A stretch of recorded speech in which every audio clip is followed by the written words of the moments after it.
Diolch Trystan am yr enwebiad.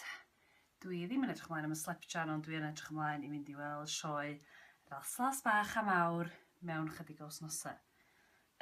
Dwi'n mynd i enwebu Geth ag Er, achos dwi'n meddwl nawn nhw'n wneud rhywbeth ofnadwy o ffynnu, wnaethon ni gyd chwerthin a fydd o'n eitha epic, dim pwysau. Dwi hefyd yn enwebu Lisa Angharad, achos mae hi wedi bod yn gas iawn amdano fi ar y lle ar S4C yn ddiweddar a dwi'n enjoyo dial.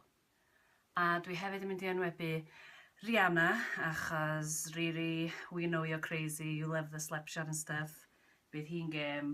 A hefyd y prifardd Rhys Iorwerth a Bardd Plant Cymru Ani Llun, achos dwi eisiau dangos bod beirdd yn gallu gwneud pethau gwirion weithio hefyd. Iawn? Sgenna fi'n plat papur chwaith, felly dwi'n eisiau cylchgrawn.